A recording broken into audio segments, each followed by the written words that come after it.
90% लोग मिट्टी पढ़ने से पहले क्या गलती करते हैं, वो बिना मैप से रट्टा लगाते हैं और फिर भूल जाते हैं।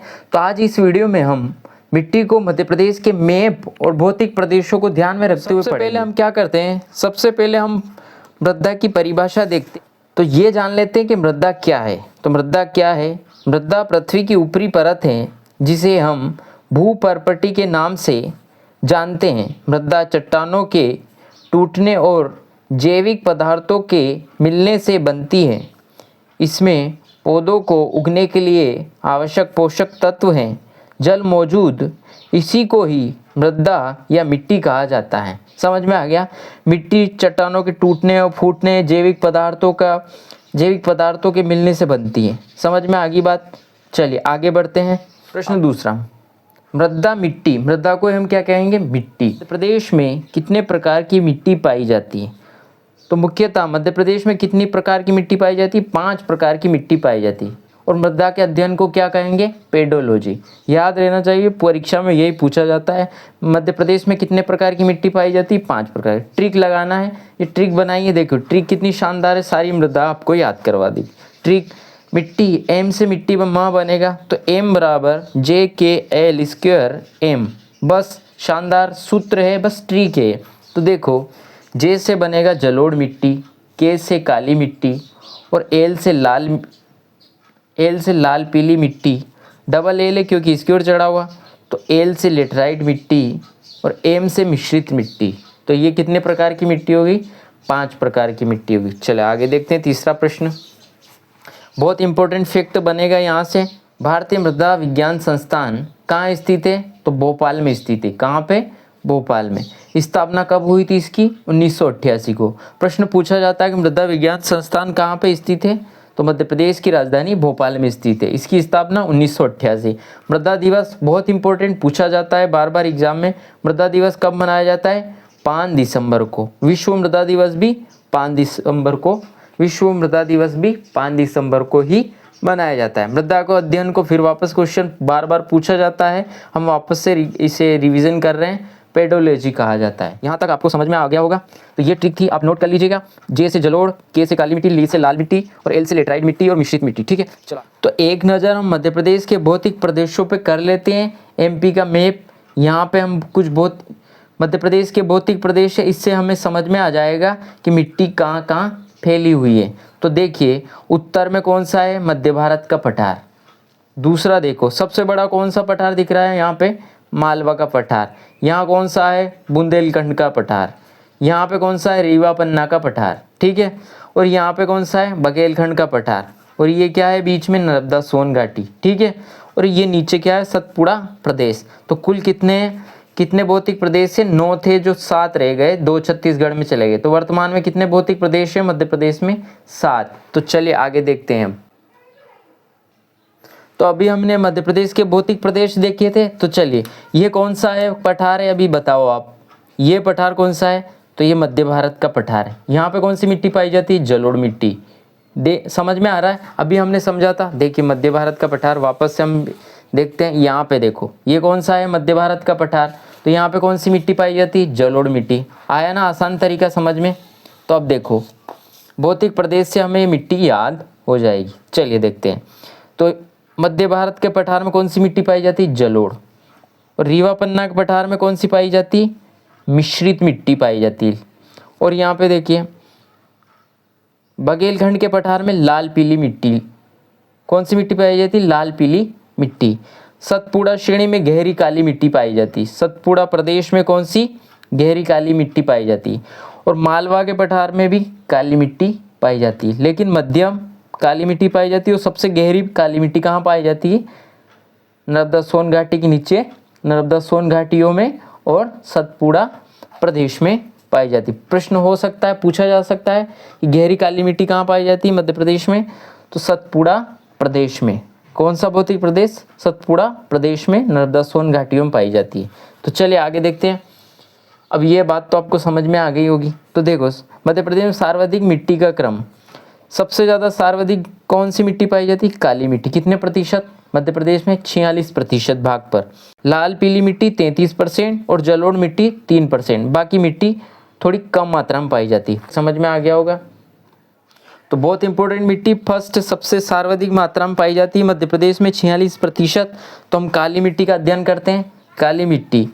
काली मिट्टी का निर्माण दक्कन ट्रेप ज्वालामुखी चट्टान, दक्कन ट्रेप का मतलब होता है ज्वालामुखी चट्टान, इसके टूटने से काली मिट्टी का क्या हुआ है, निर्माण हुआ है। ठीक है।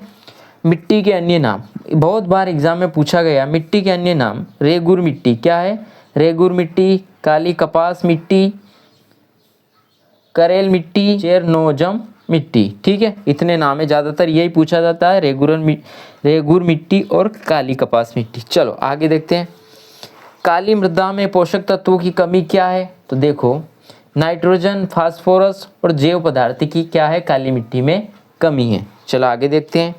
काली मृदा में अधिक पोषक तत्व कौन से, तो चूना है, मैग्नीशियम है, पोटास है, एल्यूमिनियम है, लोहा ज़्यादा मात्रा में पाया जाता है। ठीक है, काली मिट्टी में क्या पाया जाता है, लोहा। तो लोहे की अधिकता के कारण काली मिट्टी का रंग क्या होता है, काला। किस लिए होता है, क्योंकि लोहे की मात्रा अधिक होती है। तो चलिए आगे देखते हैं। काली मिट्टी किन फसलों के लिए बहुत ज़रूरी, काली मिट्टी किन फसलों के लिए ज़रूरी, तो काली मिट्टी कपास, गेहूँ, चना, सरसों आदि फसलों के लिए उपयुक्त मानी जाती। तो ये थी काली मिट्टी जो हमने समझ ली है। चलो आगे बढ़ते हैं। तो हमारी दूसरी मिट्टी जलोढ़ मिट्टी। जलोढ़ मृदा का निर्माण चंबल और सहायक नदियों द्वारा लाए गए अवसादों से हुआ है। हाँ, बात सही है, क्योंकि उत्तर भारत में कौन सी मिट्टी पाई जाती है, जलोढ़ मृदा, जो सबसे अधिक उपजाऊ होती है। लेकिन मध्य प्रदेश में जलोढ़ मृदा का निर्माण कौन सी नदियाँ करती है, चंबल और उनकी सहायक नदियाँ लाए गए अवसाद से इसका निर्माण होता है, जलोढ़ मृदा का निर्माण होता है। कितने प्रतिशत है, अभी पढ़ा था हमने, 3%। जलोढ़ मिट्टी का क्या नाम है, दोमट मृदा भी कहा जाता है। चलिए आगे देखते हैं। अब खास बात क्या है इसमें, तो ये मृदा सबसे उपयोगी है और उपजाऊ मिट्टी है। सबसे उपजाऊ मिट्टी कौन सी है, जलोढ़ मिट्टी है। सबसे भारत में सबसे ज़्यादा कौन सी मिट्टी पाई जाती है, जलोढ़ मृदा पाई जाती। चलो कमी, अब इसमें क्या क्या कमी है, नाइट्रोजन, हुमस की क्या है, इसमें कमी है। चलो आगे देखते हैं। जबकि इसमें क्या पाया जाता है, चूना, फास्फोरिक एसिड, जैव पदार्थ और पोटास अधिक है। चलिए आगे बढ़ते हैं। जलोढ़ मृदा का अपरदन अधिक है। जलोढ़ मृदा का क्या है, अपरदन अधिक है। क्यों है, अपरदन का अर्थ क्या होता है, वायु, जल आदि जो मिट्टी बहा ले जाती है, काट जाती है, उसे हम क्या कहेंगे, अपरदन। ठीक है, मृदा का अपरदन।